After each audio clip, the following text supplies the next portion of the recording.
MCM जो 10-12 साल से जो बढ़ाया नहीं जा रहा है, उस चीज के लिए हमारा डिमांड रहा है कॉन्स्टेंटली जेएनयू में। और जिस तरीके से फंड कट हुआ है, जिस तरीके से बजट पे फंड कट हुआ है, उस पे हमारा डिमांड है। डिमांड ये भी है कि एमएएनएफ रीइंस्टेट किया जाए। आप जानते हैं कि कितने मार्जिन से स्टूडेंट आते हैं, जो मुसलमान, क्रिश्चियन और जितने भी माइनॉरिटी सेक्शन से स्टूडेंट आते हैं, उन सभी के लिए फेलोशिप दिया जाए। साचर कमेटी रिपोर्ट आप पढ़ के देख लेंगे कि कितना शोषण और कितना मार्जिनाइज तबका है, जो मार्जिन पे है, जो माइनॉरिटी से आता है। उन सभी के लिए जब रिकमेंडेशन दिया गया था, तब एमएएनएफ को लाया गया था। लेकिन एमएएनएफ जब स्क्रैप कर दिया गया, तो आप समझिए कि जिस तरीके से माइनॉरिटी तबके से जो स्टूडेंट आ रहे हैं, वो लोग किस तरीके से इस कैंपस में आप रहेंगे, किस तरीके से शिक्षा को अवेल करेंगे।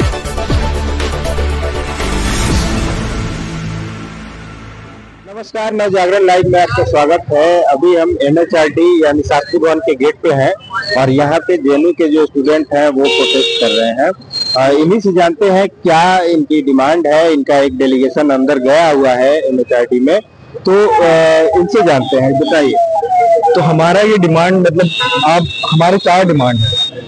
पहले एमसीएम जो 10-12 साल से जो बढ़ाया नहीं जा रहा है, उस चीज के लिए हमारा डिमांड रहा है कॉन्स्टेंटली जेएनयू में। और जिस तरीके से फंड कट हुआ है, जिस तरीके से बजट पे फंड कट हुआ है, उस पे हमारा डिमांड है।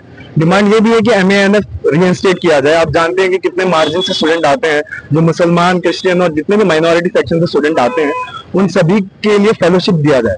साचर कमेटी रिपोर्ट आप पढ़ के देख लेंगे कि कितना शोषण और कितना मार्जिनाइज तबका है, जो मार्जिन पे है, जो माइनॉरिटी से आता है। उन सभी के लिए जब रिकमेंडेशन दिया गया था, तब एमएएनएफ को लाया गया था। लेकिन एमएएनएफ जब स्क्रैप कर दिया गया, तो आप समझिए कि जिस तरीके से माइनॉरिटी तबके से जो स्टूडेंट आ रहे हैं, वो लोग किस तरीके से इस कैंपस में आप रहेंगे, किस तरीके से शिक्षा को अवेल करेंगे, किस तरीके से आप देख रहे हैं कितनी महंगाई। अब एमसीएम जिन स्टूडेंट का, जो लोग जिनका घर पे 2 लाख इनकम आता है, उनसे कम 2 लाख इनकम से कम वाले लोग को अवेल कर सकते हैं एमसीएम। और हमारा मेस ड्यूस आता है 3, 3.5 और 4,500 अभी मेस ड्यूस आ रहा है। आपको 2,000 एमसीएम मिलता है। तो उसमें जो इंसान मार्जिन से आ रहा है, वो किस तरीके से पढ़ पाएगा, किस तरीके से अपनी शिक्षा को ले पाएगा। रिसोर्सेस की हाईली फंड कट है, रिसोर्स जिस तरीके से काटा गया है, उन सभी पे हमारा सवाल है। हमारा ये सवाल है नॉन नेट जो रिसर्च पे जो अटैक है। पीएचडी का फेलोशिप आपको 5,000 मिलता है, सिनॉप्सिस सबमिट करने के बाद 8,000 मिलता है, और 5,000 में आपका मेस ड्यूस आप 4,500 दे रहे हैं। उस मेस ड्यूज में आप 1,000 में कैसे रिसर्च करेंगे? आप फील्ड वर्क पे जाएंगे, आप कैसे 1,000-2,000 पर रिसर्च करेंगे? और ये रिसर्च पे अटैक इसलिए है क्योंकि आप सरकार रिसर्च के स्टेक होल्डर्स ले रही है, ये भी एक लार्जर क्वेश्चन है। किस तरीके से पीएचडी जो जिस चीज पे रिसर्च किया जाता है, जिन सोशल, इकोनॉमिक, सोशियोलॉजिकल हर बैकग्राउंड पे जो रिसर्च होता है, चाहे क्वालिटेटिव हो या क्वांटिटेटिव हो, उन सभी पे वो डेटा आपको रिसर्चर प्रोवाइड करता है हर इंस्टीट्यूशंस में, और उस इंस्टीट्यूशन के लिए आपको रिसोर्सेज प्रोवाइड करना पड़ेगा। लेकिन जिस तरीके से फंड कट हो रहा है, उस तरीके से आप एक रिसर्चर अपने आप को सर्वाइव नहीं कर पा रहा है कैंपस में। 1,000 पे आपको 5,000 मिल रहा है, उसके बाद 4,500 मेस ड्यूज दे रहे हैं, तो आप 1,000 पे कैसे रिसर्च कर लेंगे आप? तो और 8,000 आपको सिनॉप्सिस के बाद मिल रहा है, तो 3,000 पे जिसको असम वगैरह पे, जहाँ पे कोने कोने पे जाके जिनको रिसर्च करना है, गाँव वगैरह पे, उसको वो कैसे सर्वाइव कर पाएगा? तो इन सभी मुद्दों पे हम डेलीगेशन लेके आए हैं।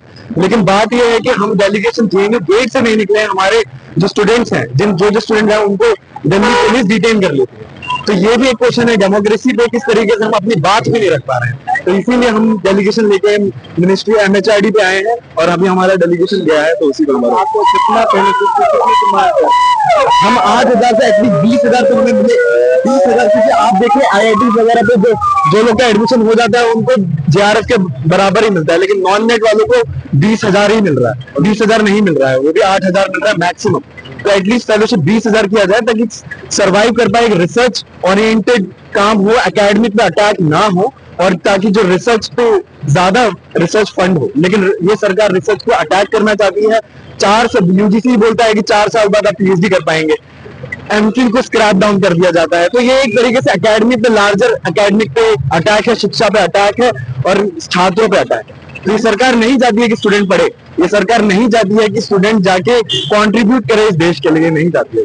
इस तरह से जो अभी बीसी को लेकर जो नया रूल आया है, वो यूजीसी बन सकता है, तो एक तरह से आप लोग जो समस्या बता रहे हैं, क्यों एजुकेशन पर ही क्यों अटैक हो रहा है? एजुकेशन पे अटैक, आप देखिए बजट पे कितना फंड कट हुआ है। एजुकेशन बजट पे कितना बढ़ गया, और उनसे आगे बढ़कर जो वीसी अपॉइंटमेंट की भी जो बात आप कह रहे हैं कि वो डेमोक्रेटिक तरीके से, ट्रांसपेरेंट तरीके से हो, अगर स्टेट ही उस चीज पे धकल करे। आप देखें FYUP भी लॉन्च किया गया है, 4 year undergraduate programme for BA, तो उसमें आप multiple in and exit out कर रहे हैं। स्टेक होल्डर्स कौन है? तो स्टेक होल्डर्स ना टीचर है ना स्टूडेंट्स है, स्टेक होल्डर्स हैं आपके, स्टेट डिसाइड करेगा, स्टेट जो कमेटी बनाएगा उस पर ड्रॉ, कितने कमेटी पे आप स्टेक होल्डर्स ले रहे हैं, क्या स्टूडेंट को आप ले रहे हैं? नहीं। क्या आप टीचर्स का राय ले रहे हैं? तो कोर्स आउटलाइन कौन डिसाइड करेगा? एनटीए कैसे डिसाइड कर रहा है? एनटीए आपका रिसर्च का वो करा रहा है, एग्जाम करा रहा है। एनटीए का जो कॉम्प्रिहेंसिव एग्जाम है, कितने पेपर लीक हुए हैं, और उस कॉम्प्रिहेंसिव एग्जाम में जो शिक्षा पे अटैक है, रिसर्च पे अटैक है, किस तरीके से पेपर सेट किया जा रहा है, कौन किनको स्टेक होल्डर्स लिया जा रहा है। तो इन सब में हमारा क्वेश्चन है कि स्टेक होल्डर्स आप लीजिए,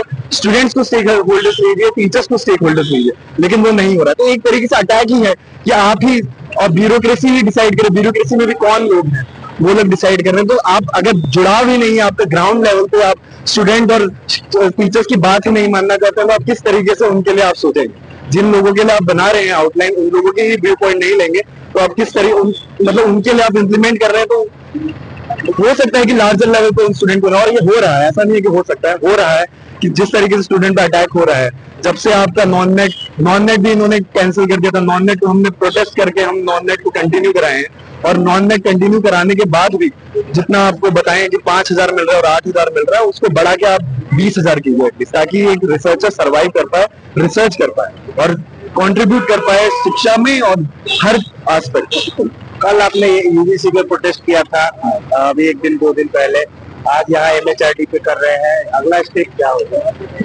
हम लोग यूजीसी इसलिए ही गए थे क्योंकि सब जो मैकेनिज्म है, यूजीसी जो आप जानते हैं, वाइस चांसलर हमारे मामिदावा रहे हैं, अभी तो यूजीसी चेयरमैन है, कि जिस तरीके से जेएनयू को बर्बाद करके गए हैं, वो यूजीसी में जाके भी बर्बादी मचा रहे हैं। तो वहां पे जाके जो मतलब जो चीजें उन्होंने रखी हैं, जैसे कि ये नॉन नेट को ना बढ़ाना, शिक्षा का फंड कट, तो हमारे यही डिमांड था कि आप शिक्षा के बजट का जो सत्र होने वाला है उस पर जाके आप डिमांड कीजिए कि यूजीसी को पैसा दीजिए। जेएनयू का जो इंफ्रास्ट्रक्चर है वो डीके हो रहा है, कितने साल हो गए, हॉस्टल पे पानी नहीं मिलता है, हॉस्टल एक फ्लोर पे पानी है, दूसरे 3 फ्लोर पे पानी नहीं है, ऐसा रहता है, ये कंडीशन है। और मतलब आप उसको कॉर्पोरेटाइज करना चाहते हैं, वोकेशनलाइज करना चाहते हैं एजुकेशन को, जिस तरीके के प्रोग्राम्स आप ला रहे हैं।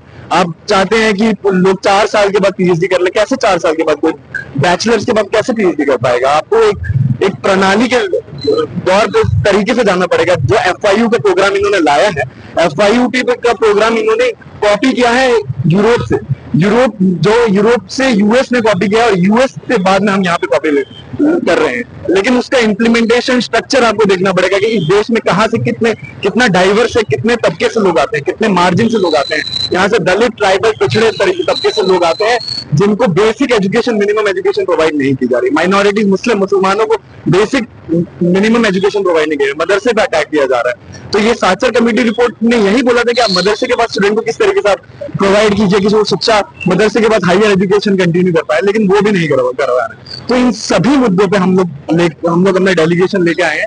लेकिन बात यह है कि ये प्रोटेस्टर्स को भी डिटेन कर देते हैं कि आप स्टूडेंट्स अगर अपनी बात के लिए अगर आए भी MHRD, अगर अपने ही रिप्रेजेंटेटिव्स के लिए उनके पास आए, तो भी उनको डिटेन करके ले जाया जाता है। तो ये बर्बरता स्टूडेंट पे ना दिखाया जाए, हमारा यही डिमांड है कि बर्बरता स्टूडेंट पे ना दिखाया जाए, और हमसे मिलकर हमसे बात किया जाए कि हमारी जो डिमांड है, और ये लेजिट डिमांड है, ऐसा नहीं है कि इनलेजिट डिमांड कर रहे हैं हम, ये लेजिट डिमांड है, और इन बेयर मिनिमम डिमांड को हमारे पूरा किया।